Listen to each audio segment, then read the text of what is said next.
अस्सलाम दोस्तों, आज एक बार फिर मैं आपको अपने चैनल पर खुशामदीद कहता हूँ। मेरे चैनल का नाम है नवाब कियाजी, NAWABKIAZAI। जैसा कि आपको मालूम है कि हमने टेंसेस का एक सीरीज शुरू किया हुआ है और ये टेंसेस की 8वीं वीडियो है, यानी कि 8वीं सबक है। और आज के सबक में, आज की वीडियो में हम पढ़ेंगे प्रेजेंट सिंपल, या प्रेजेंट सिंपल बोलो या प्रेजेंट इंडिफिनिट बोलो, दोनों एक ही है। और इसके साथ साथ हम पढ़ेंगे एक्टिव वॉइस और पैसिव वॉइस। प्रेजेंट सिंपल के साथ साथ हम पढ़ेंगे एक्टिव वॉइस और पैसिव वॉइस। ठीक है, तो अब हम ये देखें ये प्रेजेंट सिंपल इसको क्यों कहा जाता है। सही है, प्रेजेंट सिंपल क्या होता है, या कि प्रेजेंट इंडिफिनिट इसको क्यों कहा जाता है, क्या फर्क है प्रेजेंट सिंपल और प्रेजेंट इंडिफिनिट में।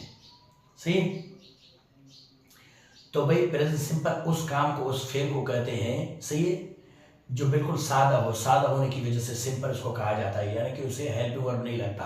यानी कि आई गो टू मार्केट, से ये प्रेजेंट सिंपल है। सही है, या I drive a car, I wash the dishes. सही, आई वॉश द डिशेज या आई ड्राइव अ कार। इनको जो है ना is, are, am, was, were, has, have, इस तरह का कुछ हेल्पिंग वर्ब नहीं है। ये सब्जेक्ट, वर्ब, ऑब्जेक्ट के साथ खत्म होते हैं, तीन चीजें इनमें लेती है। सही है, तो इसीलिए इनको प्रेजेंट सिंपल कहा जाता है, यानी कि बिना हेल्पिंग वर्ब के, is, are, am, was, were, has, have के। सही है, इनको सिंपल इसीलिए कहा जाता है प्रेजेंट सिंपल। अच्छा, प्रेजेंट इंडिफिनिट इनको क्यों कहा जाता है भाई। प्रेजेंट इंडिफिनिट का माना यानी कि इनकम्प्लीट, इंडिफिनिट माना इनकम्प्लीट, नामुकम्मल, अधूरा। अच्छा, ये क्यों अधूरा और कैसे अधूरा। तो भाई मेरे अगर जो प्रेजेंट सिंपल है या इंडिफिनिट है, ये डेली रूटीन के बारे में अक्सर इस्तेमाल होता है, यानी कि डेली, यानी कि रोजमर्रा के काम के हिसाब से इस्तेमाल होता है। सही है, वो काम जो हम रोजमर्रा में करते हैं अपने, सही है, यानी कि रोज करते हैं, सो उन्हीं को जो है ना प्रेजेंट सिंपल या प्रेजेंट इंडिफिनिट कहा जाता है। तो भाई मैं अब कहूँ कि यानी कि I get up early in the morning, मैं सुबह सवेरे उठता हूँ, I get up early in the morning. तो अब ये मेरे रोज का मामूल है, रोज का मामूल है, यानी कि गुजरे जमाने में ऐसा ही करता था, अभी भी मैं ऐसा ही करता हूँ, और उम्मीद है अगर जब तक यानी कि जान में जान रही, यानी कि जिंदगी रहा, तो मैं फ्यूचर में भी ऐसा ही करूँगा इंशाल्लाह। तो अब ये पूरा तो नहीं हुआ ना, ज़ाहिर हो, पास्ट में भी होता था, अभी भी हो रहा है और मुस्तकबिल में भी हो जाएगा। तो इसीलिए इनको इंडिफिनिट कहा जाता है, यानी कि वो फेल, वो काम जो नामुकम्मल है, यानी कि अधूरा है। ठीक है, मिसाल के तौर पर मैं कहूँ पास्ट, गुजरे ज़माने के बारे में, I used to get up early in the morning, मैं सुबह सवेरे उठा करता था। I used to get up early in the morning, सुबह सवेरे मैं उठा करता था। अच्छा, प्रेजेंट में देखो, I get up early in the morning, मैं सुबह सवेरे उठता हूँ। अच्छा, फ्यूचर में देखो, I will get up early in the morning, मैं सुबह सवेरे उठूंगा इंशाल्लाह। अब देख, तो ये काम पूरा तो नहीं हुआ ना, ज़ाहिर है, पास्ट में भी है, प्रेजेंट में भी है और फ्यूचर में भी होगा इंशाल्लाह। तो इसीलिए इनको प्रेजेंट इंडिफिनिट कहा जाता है। सही है, यानी कि नामुकम्मल, अधूरा। सिंपल मैंने आपको बताया कि बगैर हेल्पिंग वर्ब के होता है, तो इसीलिए उनको सिंपल कहा जाता है। इंडिफिनिट को इसीलिए कहा जाता है कि नामुकम्मल है, अधूरा है, जो पास्ट में भी होता था, प्रेजेंट में भी हो रहा है और फ्यूचर में भी हो जाएगा। सही है, तो यही फर्क है इनमें कि इनको प्रेजेंट सिंपल या प्रेजेंट इंडिफिनिट क्यों कहा जाता है। ठीक है, अच्छा, उसके बाद जो है ना, अब हम ये देखें कि ये एक्टिव वॉइस और पैसिव वॉइस क्या होते हैं। तो भाई एक्टिव वॉइस जो है ना, वो हमारे रोजमर्रा के जुमले हैं। अभी मैं आपसे बोल रहा हूँ, भले उर्दू में बोल रहा हूँ, लेकिन ये एक्टिव वॉइस है। ठीक है,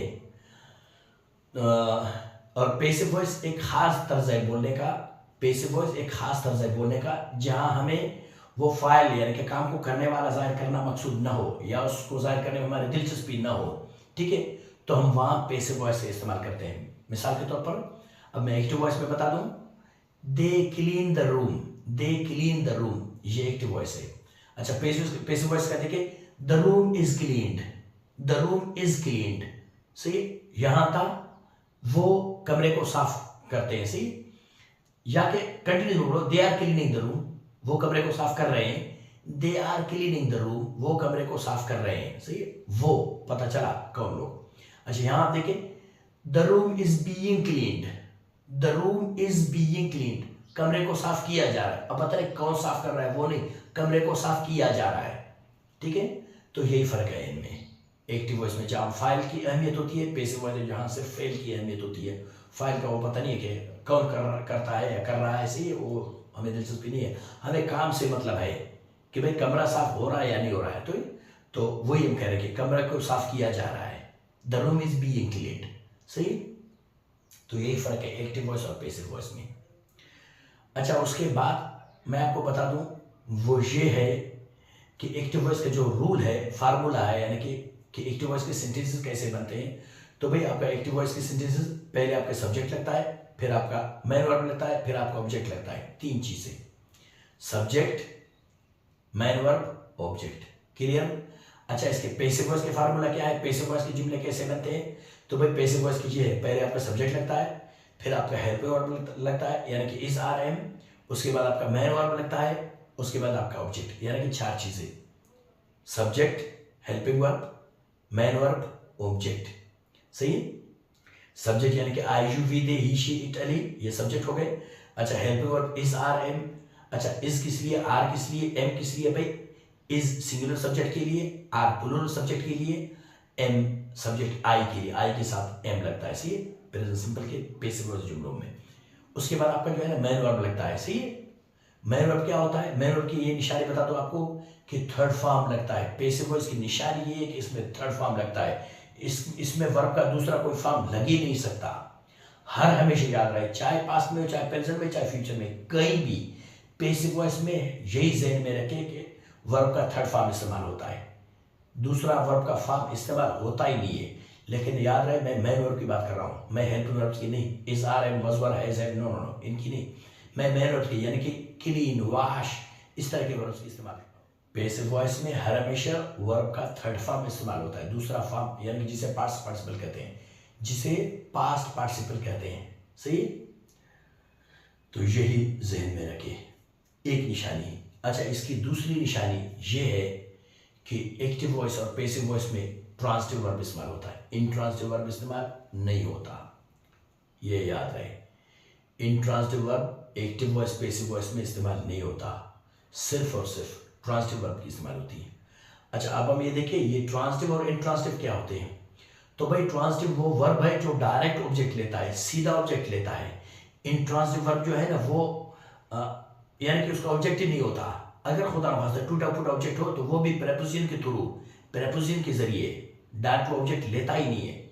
सही है, क्योंकि उसका ऑब्जेक्ट है ही नहीं। अच्छा, यही जो ऑब्जेक्ट है ये भी प्रेपोजिशन का ऑब्जेक्ट है, उसका खुद का ऑब्जेक्ट है ही नहीं। ठीक है, ये ध्यान में रखिए।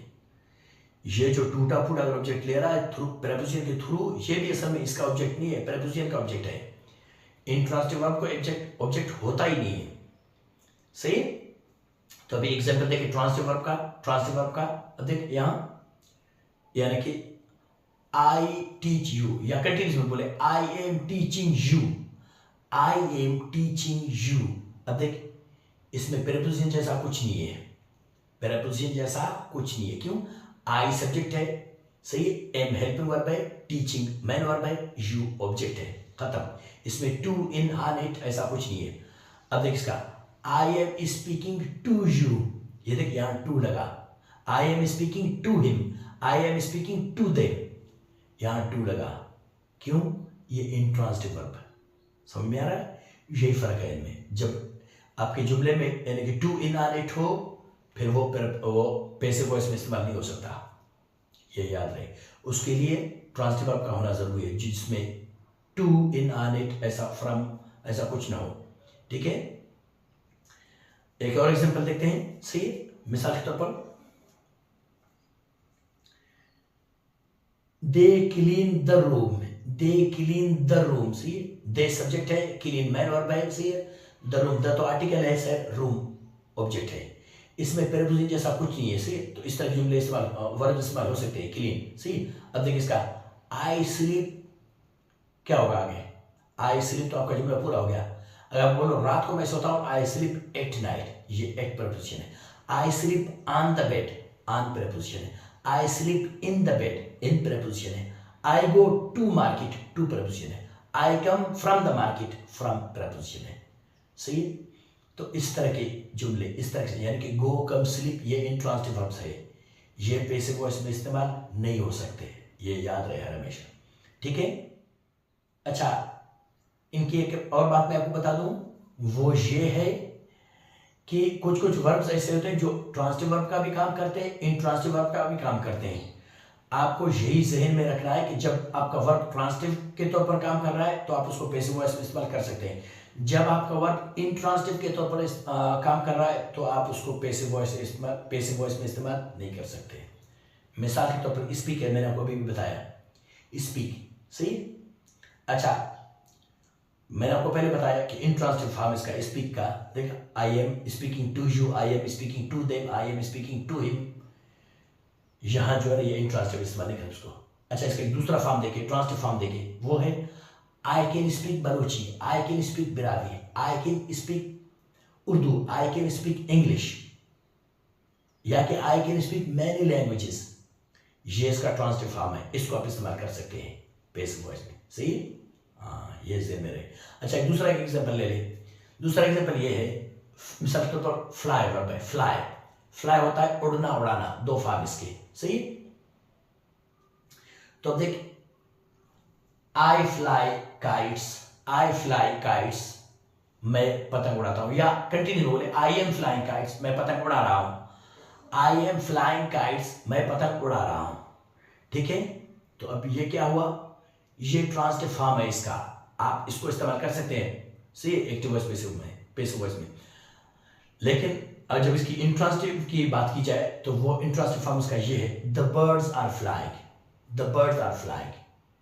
या प्रेजेंट सिंपल में बोले तो द बर्ड्स फ्लाई, परिंदे उड़ते हैं, या परिंदे उड़ रहे हैं, कंटिन्यू बोले, परिंदे उड़ रहे हैं, सही है। तो आपका जुमला तो इधर ही पूरा, परिंदे उड़ रहे हैं। अब आप बोलेंगे आसमान में उड़ रहे हैं, सही। अगर आप उसको ऑब्जेक्ट लगा, इंडायरेक्ट ऑब्जेक्ट लगा ली तो वो होगा the birds are flying in the sky. अब इन इसमें आ गया, अब ये बन गया इंट्रांसिटिव वर्ब। अब आप इसको जो है ना पैसिव वॉइस में इस्तेमाल नहीं कर सकते, सही है। तो इसी तरह से कुछ वर्ब्स ऐसे होते हैं कि दो फॉर्म्स होते हैं, यानी कि ट्रांसिटिव होते हैं, इंट्रांसिटिव भी होते हैं। उड़ना ट्रांसिटिव, उड़ाना सॉरी उड़ाना ट्रांसिटिव, उड़ना इंट्रांसिटिव, सही है। जहाज का आप देखो, हाँ, यानी कि the pilot is flying the plane, सही, the pilot is flying the plane, सही। क्या होता है, पायलट जहाज को उड़ा रहा है, ये इसका ट्रांसिटिव फॉर्म है। अच्छा, the plane is flying, the plane is flying, जहाज उड़ रहा है, तो ये उड़ना इंट्रांसिटिव है, इसको आप इस्तेमाल नहीं कर सकते, सही है। The pilot is flying the plane, यहां जो है ना ये ट्रांसिटिव फॉर्म है। अच्छा, द प्लेन इज फ्लाइंग, ये इंट्रांसिटिव है, सही है। अगर आप बोल the plane is flying in the sky, वही परिंदों वाला किस्सा है, ठीक है। तो यही मैंने बताया आपको कि ये इनकी फॉर्म है। कुछ वर्ब ऐसे होते हैं जो ट्रांसिटिव और इंट्रांसिटिव दोनों फॉर्म के होते हैं, तो उनका ट्रांसिटिव फॉर्म इस्तेमाल हो सकता है एक्टिव वॉइस पैसिव वॉइस में, लेकिन इनका इंट्रांसिटिव फॉर्म इस्तेमाल नहीं हो सकता, जिसमें यानी कि प्रपोजिशन हो, इन, ऑन, इट, ऐसा कुछ और फिर नहीं हो सकता, सही। क्यों नहीं हो सकता, वो इसीलिए कि यहाँ एक रूल है, मैं आपको एक्टिव वॉइस पैसिव वॉइस की एक रूल है, वो शुरू में मुझे बतानी थी लेकिन खैर मैं भूल गया, अभी बता रहा हूँ। एक्टिव वॉइस के जो सब्जेक्ट है वो पैसिव वॉइस का ऑब्जेक्ट बन जाता है। अच्छा, एक्टिव वॉइस का जो ऑब्जेक्ट है वो पैसिव वॉइस का सब्जेक्ट बन जाता है, यानी कि इसकी शुरुआत उसके आखिर में, अच्छा इसका आखिर इसकी शुरुआत में, समझ आया। मिसाल के तौर पर ये आप एक्स की निशान देखिए, एक्स ही, ये एक्टिव वॉइस का सब्जेक्ट है, ये एक्टिव वॉइस का ऑब्जेक्ट है, ये पैसिव वॉइस का सब्जेक्ट है, ये पैसिव वॉइस का ऑब्जेक्ट है, सही है। यानी कि कैसे, यानी कि ये चीज यहां आ जाती है और ये चीज यहां आ जाती है, समझ में आ गया। ये देख, ये एक्टिव वॉइस का सब्जेक्ट, ये एक्टिव वॉइस का ऑब्जेक्ट, ये पैसिव वॉइस का सब्जेक्ट, ये पैसिव वॉइस का ऑब्जेक्ट, ठीक है। यही एक्स की निशान, सही, ये याद रहे। ये चीज यहां आ जाती है, ये चीज यहां आ जाती है, यानी कि इसकी टोपी उसके सर, उसकी टोपी इसके सर, सही है। हाँ, तो ये निशानी एक्स की निशानी आप ज़हन में रखेंगे तो आपको याद आ जाएगा, ठीक है। तो मैंने आपको बताया कि इंट्रांसिटिव वर्ब क्यों इस्तेमाल नहीं होता, भाई इसीलिए इस्तेमाल नहीं होता क्योंकि इंट्रांसिटिव वर्ब की ऑब्जेक्ट ही नहीं होती। मिसाल के तौर पर यहां आप लगाओगे द बर्ड्स आर फ्लाइंग, तो आपका जुमला यहां खत्म हो गया, आगे ऑब्जेक्ट की जरूरत होती है, ये जो एक्टिव वॉइस का ऑब्जेक्ट है। मैंने आपको बताया कि एक्टिव वॉइस का सब्जेक्ट पैसिव वॉइस का ऑब्जेक्ट बन जाती है, अच्छा एक्टिव वॉइस का ऑब्जेक्ट पैसिव वॉइस का सब्जेक्ट बन जाती है। अब ये तो मैंने ऐसे लंबे में लिखे, अगर खुदा न खास्ता ऐसे लिखे होते, ये एक्टिव वॉइस हो जाता, ये पैसिव वॉइस हो जाता, तो यही होता है, ये यहाँ आ जाता, ये यहाँ आ जाता। जैसे मैंने आपको नहीं बताया कि इसकी टोपी उसके सर, उसकी टोपी इसके सर, तो ये यही किस्सा है एक्स वाला निशान, यानी कि यहाँ यहाँ, ठीक है। लेकिन ये खैर ऐसे ऐसे लेकर फिर भी वही किस्सा है, इसकी शुरुआत उसके लास्ट में आता है, इसका आखिर उसकी शुरुआत में आता है, ठीक है। ये निशानी इनकी। तो अब मैंने आपको बताया कि यहां जो द बर्ड्स आर फ्लाइंग, तो आपका जुमला इधर ही खत्म हो गया, सही है। आगे आप बोलेंगे इन the sky, in the sky, तो वो इसका ऑब्जेक्ट ही नहीं रहा, वो तो प्रेपोजिशन का ऑब्जेक्ट है, इसका खुद का तो ऑब्जेक्ट है ही नहीं फ्लाइंग का, सही। अगर आप इसको इंट्रांसिटिव तौर पर इस्तेमाल करेंगे, सही है। मिसाल पर या वो हो या कोई वो हो या कम हो या सिर्फ हो कोई दूसरा इंट्रांसिटिव वर्ब जगह लगा तो यहाँ खत्म हो गया, तो इसका ऑब्जेक्ट ही नहीं है। जब एक्टिव वॉइस का ऑब्जेक्ट ही नहीं है, फिर पैसिव वॉइस का सब्जेक्ट क्या बनेगा? यहां ऑब्जेक्ट हो कि यहां पैसिव वॉइस का सब्जेक्ट बने ना। जब एक्टिव वॉइस का ऑब्जेक्ट ही नहीं है तो फिर पैसिव वॉइस का सब्जेक्ट कैसे बनेगा? अब पैसिव वॉइस का सब्जेक्ट नहीं बनेगा तो फिर ये काम को कौन सा अंजाम देंगे? ये फेल। वर्ब के लिए तो सब्जेक्ट होना जरूरी है, वर्ब के लिए सब्जेक्ट होना जरूरी है। अब सब्जेक्ट के जो है ना एक्टिव वॉइस में ऑब्जेक्ट होगा तो सब्जेक्ट पैसिव वॉइस का सब्जेक्ट बनेगा ना। मैंने आपको पहले बताया ना, एक्टिव वॉइस का सब्जेक्ट है वो पैसिव वॉइस का ऑब्जेक्ट बन जाती है। अच्छा, एक्टिव वॉइस का जो ऑब्जेक्ट है वो पैसिव वॉइस का सब्जेक्ट बन जाती है, सही। अब एक्टिव वॉइस में ऑब्जेक्ट ही नहीं है तो फिर पैसिव वॉइस का सब्जेक्ट कैसे बनेगा? पैसिव वॉइस का सब्जेक्ट होने के लिए पहला जरूरी ये है कि एक्टिव वॉइस में ऑब्जेक्ट हो, ठीक है। ये ज़हन नशीन कर ले, ये ज़हन में रखे, सही है। अब एक्टिव वॉइस में ऑब्जेक्ट ही नहीं है तो फिर पैसिव वॉइस में सब्जेक्ट नहीं है, पैसिव वॉइस में सब्जेक्ट नहीं है, फिर पैसिव वॉइस का जुमला ही नहीं बन सकता। क्यों? क्योंकि हर सेंटेंस के लिए एक यानी कि वर्ब जरूरी है, वर्ब वो फेल जरूरी है। फेल को तो वो काम को करने के लिए फाइल जरूरी है, सब्जेक्ट जरूरी है, करने वाला जरूरी है। जाहिर है वो काम अपने आप में तो नहीं होता ना, हर काम को करने के लिए करने वाला होता है, एक जरिया होता है, एक रीजन उसका होता है, काज होता है, तब वो काम जो है ना वजूद में आ जाती है या वो काम सादर हो जाती है। हाँ? काम को करने के लिए काम करने वाला ही नहीं है, फिर वो जुमला कैसे बनेगा? फाइल ही नहीं है, सब्जेक्ट ही नहीं है। हाँ, जाहिर है डार्विन की थ्योरी में तो हम है ही नहीं कि वो हर चीज अपने आप बन जाए, अपने आप हो जाए, ऐसा नहीं होता ना। हर चीज का एक रीजन हो जाता है, काज से है। सारे माँ के पेट से तो मैंने भी इंग्लिश नहीं सीखा ना, मुझे तो किसी ने सिखाया तब मैं सीख गया हूं ना। हाँ, मेरे इंग्लिश सीखना जो फेल है, काम है, तो उसके लिए फाइल की जरूरत है ना, उस्ताद टीचर की जरूरत थी ना। हाँ, मिसाल के तौर पर मैं आपको पढ़ा रहा हूं ना, एक फाइल की जरूरत होती है ना, वरना अपने आप में तो ऐसे नहीं होते ना चीजें। हाँ, तो यही मैंने बताया आपको कि ट्रांसिटिव वर्ब क्यों इस्तेमाल होता है, इंट्रांसिटिव क्यों इस्तेमाल नहीं होता एक्टिव वॉइस पैसिव में से, ये निशानी याद में रखें। अच्छा, इसके बाद जो है ना आखिरी बात वो ये है कि मैं आपको सेंटेंस की वर्जन्स बता दूं। सी सेंटेंस की किस्में, वो किस्में नहीं, वो जो ऑप्टेटिव है, इंट्रोगेटिव है, अफर्मेटिव है, सही है, डिक्लेरेटिव जो भी है, सही, वो नहीं। यहाँ सेंटेंस की मैं वर्जन यानी कि शाख की बात कर रहा हूँ। सेंटेंस एक ही है, इसकी यानी कि शाखें होती हैं। कैसे होती हैं? यानी कि सब्जेक्ट वही है, वर्ब वही है, ऑब्जेक्ट वही है, लेकिन फिर भी देखिए अब इनकी शाखें देखिए, वर्जन्स देखिए। Positive sentence, negative sentence, interrogative sentence, interrogative negative sentence, सही है, ये इनकी निशानी। तो अब चलते हैं एग्जाम्पल्स की तरफ, सही है, ताकि हम इनको पढ़ें और यानी कि अच्छी तरह से समझ सके। Positive sentence, negative sentence, interrogative sentence, interrogative negative sentence, सही है। देखिए हम, ये एक्टिव वॉइस है, ये पैसिव वॉइस है। जो मैंने आपको बताया वो यही है, सही है। ये चीज यहां यानी कि आई को देखोगे, आई मी बन जाती है, ऑब्जेक्टिव के सारे बन जाती है। अच्छा, यू तो वैसे ही यू है। अच्छा, वी अस बन जाती है, दे देम बन जाती है, सही। अच्छा, ही हिम बन जाती है, शी हर बन जाती है, इट तो वैसे ही इट बन जाती है, अली तो वैसे ही अली बन जाती है, सही। तो मैंने आपको बताया इसका शुरुआत उसके आखिर में, अच्छा इसका आखिर इसके शुरुआत में, सही है।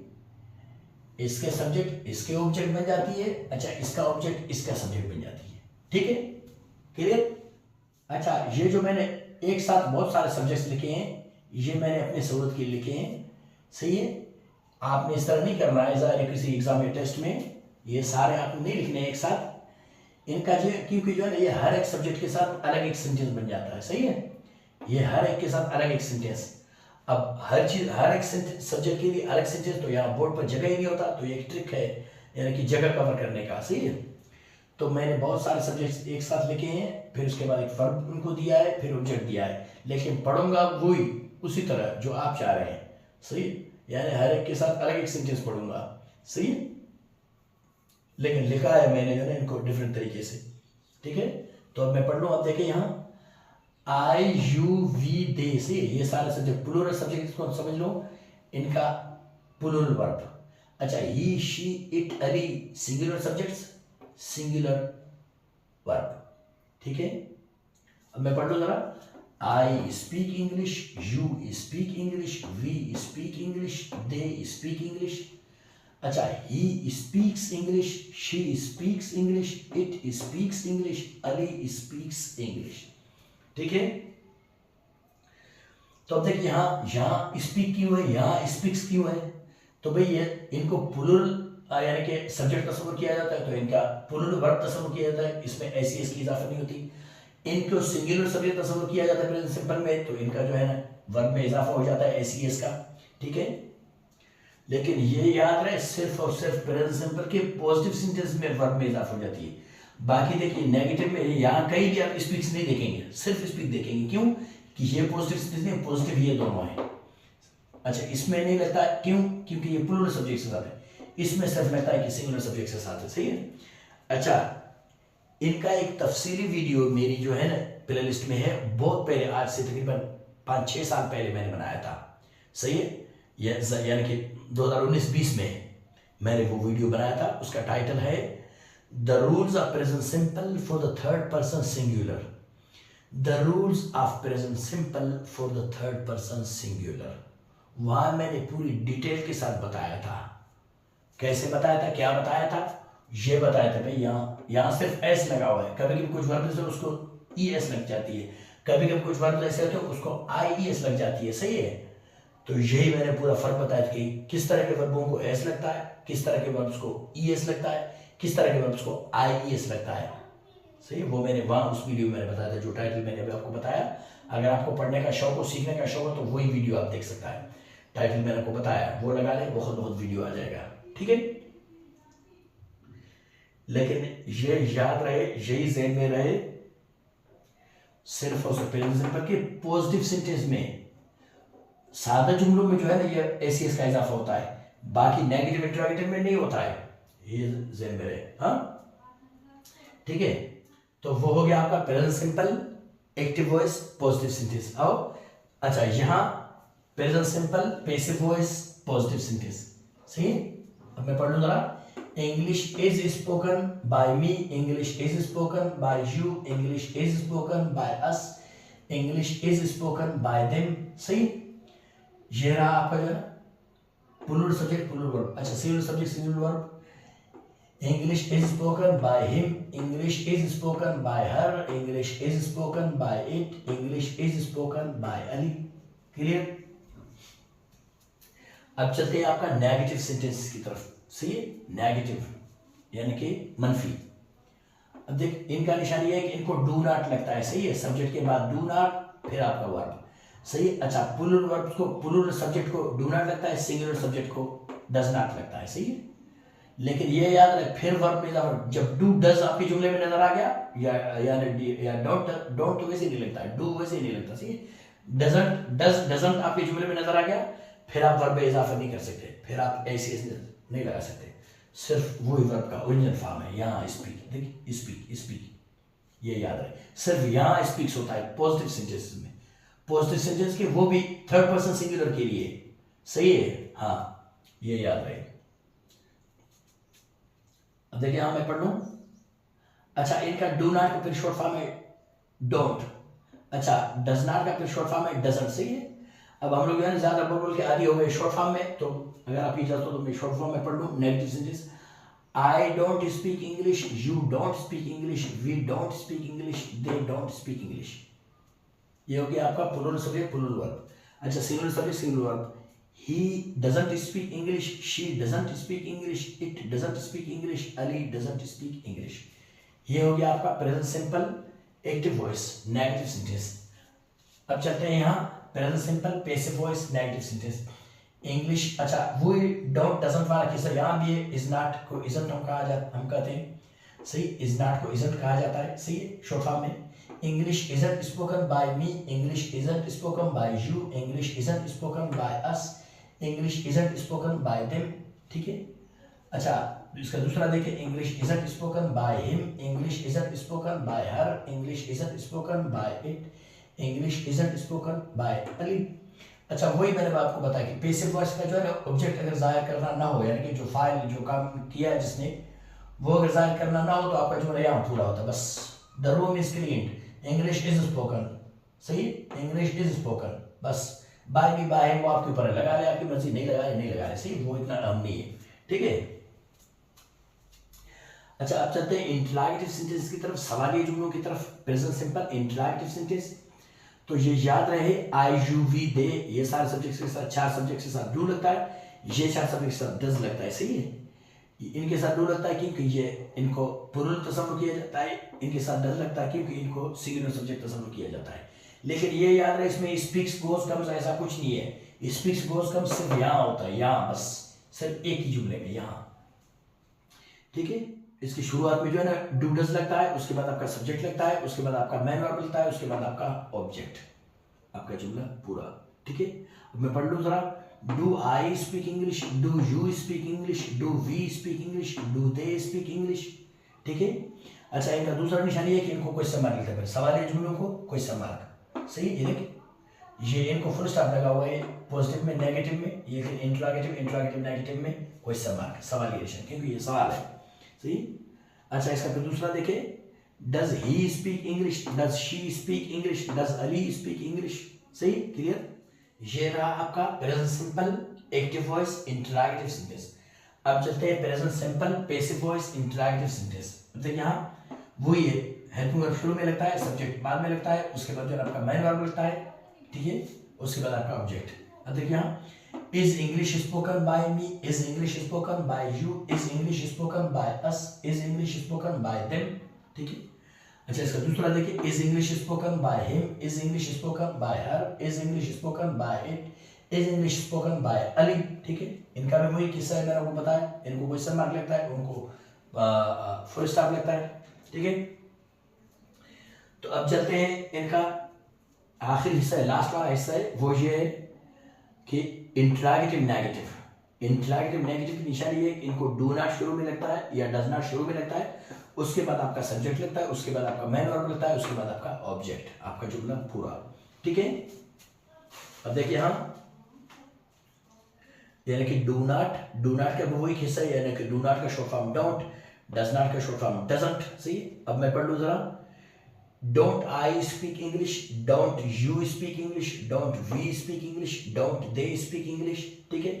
अच्छा अब इसका दूसरा देखिए, सही, सिंगुलर सब्जेक्ट सिंगुलर वर्ब का, Doesn't he speak English? Doesn't she speak English? Doesn't it speak English? Doesn't Ali speak English? Clear. ये हो गया आपका present simple active voice interrogative negative sentence. अब चलते हैं present simple passive voice interrogative negative sentence. वो ये है, उसका डोंट डजंट था, इसका इजंट है, सी, इज नॉट का शॉर्ट फॉर्म इजंट, सी। अब मैं पढ़ लूँ जरा, isn't English spoken by me, isn't English spoken by you, isn't English spoken by us, isn't English spoken by them, ठीक है। अच्छा इसका फिर सिंगुलर सब्जेक्ट सिंगुलर वर्ब देखिए, isn't English spoken by him, English isn't spoken by her, isn't English spoken by it, isn't English spoken by Ali, ठीक है, clear. अब आप यहाँ देखेंगे कि सर आपने शुरू बताया था इज आर एम वाला, तो यहाँ सिर्फ इज ही है, फिर इनका आर किधर है, एम किधर है। तो भाई एम वाला जुमला, आई वाला जुमला है, सब्जेक्ट ही नहीं है इनमें, आई कहाँ लिखा हुआ है, आई हो तो यहाँ एम लगे ना। मिसाल के तौर पर इसका अगर एक्टिव वॉइस देखिए, he is teaching me English, he is teaching me English, see. तो यहाँ होगा I am taught English, सही है, I am taught English, ठीक है, ये होगा क्लियर एम वाला। अच्छा आर वाला, आर क्यों नहीं है यहाँ? तो भाई आर इसीलिए नहीं है कि आर के लिए जो है यहाँ एक्टिव वॉइस के ऑब्जेक्ट को प्लूरल होना चाहिए था। ये प्लूरल जमा फॉर्म में होता, फिर यहाँ जो है इसका सब्जेक्ट बन जाता। जब इसका सब्जेक्ट प्लूरल बनता तो ज़ाहिर प्लूरल हेल्पिंग वर्ब लेता। अब सब ऑब्जेक्ट इसका सिंगुलर है तो इसका सब्जेक्ट सिंगुलर है। जब इसका सब्जेक्ट सिंगुलर तो ज़ाहिर इज लगेगा इसमें। हाँ ये निशानी है इनको, ठीक है, इसीलिए यहाँ आर नहीं है। खुदा फसा यहाँ होता दे वॉश द कार्स या they clean the rooms. The rooms जमा हो जाता है, यहाँ रूम नहीं रूम्स होता, तो फिर यहाँ होता the rooms are cleaned. The rooms are cleaned, सही है, by me by you by us by them, कोई भी ऑब्जेक्ट लगा ले, ठीक है। तो इसीलिए जो है यहाँ आर नहीं है क्योंकि ये सिंगुलर है, सारे ऑब्जेक्ट सिंगुलर है। ये तो ऐसे मतलब मेरा दिल नहीं करता है, कभी कभी फिर ऐसा हो जाता है मैं एक ही ऑब्जेक्ट लिख लेता हूँ, सही है। तो उसके लिए माजरत। इनकी आखिरी बात मैं आपको बता दूँ वो ये है कि प्रेजेंट सिंपल में कुछ जुमले ऐसे होते हैं जिन्हें इम्पेरेटिव सेंटेंसेस कहा जाता है, यानी कि या कमांड्स कहा जाता है। हुक्मिया जुमले, हुक्मिया जुमलों की निशानी ये है कि इनको सब्जेक्ट नहीं लगती, वो डायरेक्ट वर्ब से शुरू होते हैं, डायरेक्ट वर्ब से। मिसाल के तौर पर go there, come here, do this, do that, clean the room, wash the dishes. Go, come, clean, wash, ये सारे वर्ब्स है, तो इन्हीं वर्ब से शुरू हो जाता है कौन सा? कमांड, यानी कि इम्पेरेटिव सेंटेंस, हुक्म जुमले। ज़ाहिर है हुक्म होता है और सामने वाले बंदे के सामने वाला पास में ही है, तो उसका नाम लेने की क्या जरूरत, उसका सब्जेक्ट की क्या जरूरत कि तुम ये करो तुम वो करो। ज़ाहिर है पास में तो मैं उसी को तो कह रहा हूँ कि ये करो वो करो, जाओ उधर इधर आओ, ये करो फिलहाल करो, सही। तो इसी तरह के जुमलों को कमांड्स कहा जाता है या इम्पेरेटिव सेंटेंसेस कहा जाता है, ठीक है। तो इनकी निशानी ये है कि ये डायरेक्ट वर्ब से शुरू होती है। अच्छा डायरेक्ट वर्ब से शुरू होती है तो इनका प्रीपेसिव वॉइस फिर अजीब तरह से बनता है। इनका प्रीपेसिव वॉइस यानी कि मुख्तलिफ बनता है, तो इसीलिए मैंने 2 एग्जांपल्स लिखे हैं, ठीक है, तो वो पढ़े ताकि आपको आसानी से समझ आ जाए। अच्छा 2 से ज़्यादा मैंने क्यों लिखे कि बोर्ड पर जगह ही नहीं था, सही है।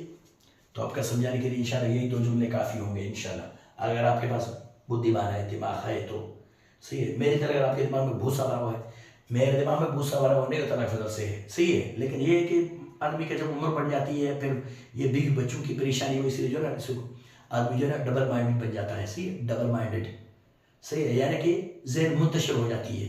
अब मैं पढ़ा रहा हूँ यहाँ तो मेरे सोच के दूसरे में यार मेरे बच्चों ने फिलहाल काम को किया हुआ है या नहीं किया हुआ है, तो इसीलिए आदमी के जो ना, इसीलिए वरना अल्लाह के फजल से मेरे जैसा टीचर नहीं था, बेहतरीन बेहतरीन, मेरे समझाने का अंदाज बेहतरीन, सही है। लेकिन खैर टाइम की बात है, वक्त की बात है। अच्छा अब देखिए, हाँ ये मैंने आपको बताया वर्ब से शुरू होते हैं, सही है, वर्ब से शुरू होते हैं। Open the door, open the door, ठीक है, ओपन द डोर। अच्छा ओपन द डोर का फिर क्या हिस्सा है, ये इसका एक्टिव वॉइस है, ओपन द डोर, दरवाजा खोलो।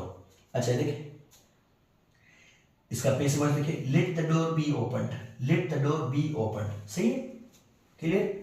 अब इसका दूसरा एग्जांपल देखिए, क्लोज द विंडो, खिड़की बंद करो, सही, क्लोज द विंडो, ये इसका एक्टिव वॉइस है। अच्छा इसका पैसिव वॉइस देखिए, let the window be closed, let the window be closed, सही है। तो उम्मीद करता हूं कि आज का सबक आपको समझ आ गया होगा। जिंदगी रही फिर कभी किसी नए वीडियो में और नई ग्रामेटिकल पॉइंट के साथ, तो तब तक के लिए दुआ में याद रखें।